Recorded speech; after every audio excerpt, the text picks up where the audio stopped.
Yo, yo, yo, what's up, guys? It's your boy hey guys, it's Boosted, back again today to talk to you a little bit about Call of Duty. So, a big theme on this channel is esports and the kind of environment that esports brings up when it comes to playing games. Anything from going pro to recreational gaming to just playing, kind of competitively, whatever your scene is. Here are some just basic tips on how you can play better at Call of Duty, how you can play better at Counter-Strike, how you can play better at really any game. Now, to give you guys some background, because I haven't really talked about it, locally I played professionally in Halo 3. I played on two competitive teams that competed at actual LANs, a couple Intel-sponsored LANs nearby, and then played a couple online games. But this is kind of before the big time of, streaming and huge online tournaments and stuff like that. So it's kind of a different time when I played. But ever since then, I've been playing Counter Strike. I played Counter Strike for about 3 years. Just considered starting to try to go pro, probably about 6 to 7 months ago. So I've been really hustling with that. Also practicing my way through Call of Duty. Just kind of seeing which one I tend to prefer. I'm kind of leaning towards Call of Duty because it's just the gameplay style so much more dynamic.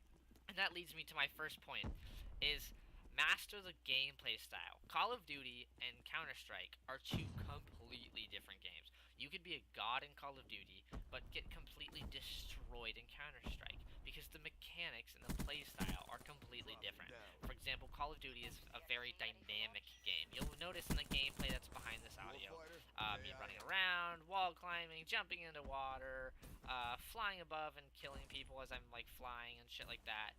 It's so different, it's so dynamic. You have to be constantly thinking, constantly moving, constantly wondering what's next. Counter-Strike's a little more predictive based and aim based. So for example, say you're playing Dust 2, because everybody who plays Counter-Strike knows that map, and you're playing long. You can basically guarantee that there's going to be a player on the corner of long as you peek long doors to long. Now, if he's not, you can almost guarantee as well that there's one car. If there isn't one car, they're playing really weird A, and they're playing a really weak A, and they're most likely on site. If they're not, they pushed. See what I mean? Right there, I just gave you a perfect example. I just ran through my thought process of when we're taking A on Dust 2. So that's that. I know what they're doing, more or less, by a process of elimination. With Call of Duty, you still can do that same kind of thing, but it's a little different. Is there a player cloaked? Is there a player with their specialist? Is there a player in some crazy up top spot that I can't see? Is there a player wall running behind us? Is there a player jumping underneath or something like that? You know what I mean? It's so much crazy different when it comes to these games. Same with like Halo. Halo's pretty similar in that sense, but Halo isn't as popular when it comes to this nowadays. So we're gonna kind of mostly focus on Call of Duty and Counter Strike. Those two are kind of my wheelhouse, so we'll stick with those. Another tip is aim. Aim is huge. Aim is huge. If you can't aim in the games that you play, like at all, you're not gonna do very good. You could be the smartest strategist, you could be the smartest player in the world, but if you can't get those kills, you're not gonna be good. Now, these games aren't all about kills, and it's a common misconception. Oh, blah blah blah. You can win on Call of Duty with just one player. You can't. You can't either of these games. That's the thing.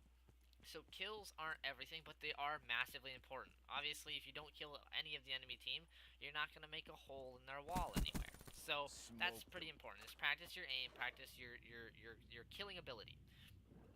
Next big point, I guess, would be think out what they're doing and think out what you're doing. So, for example, with my team, say we want to run a cat to A push on Counter Strike, on Dust 2 on Counter Strike, not Call of Duty. Okay, so cat to A. So we're pushing cat, and suddenly, a player spots us mid. Well, now the gig's up. Now the gig's up. We can push cat, but that's not the smartest decision. So what are you going to think? Are you going to continue to do it?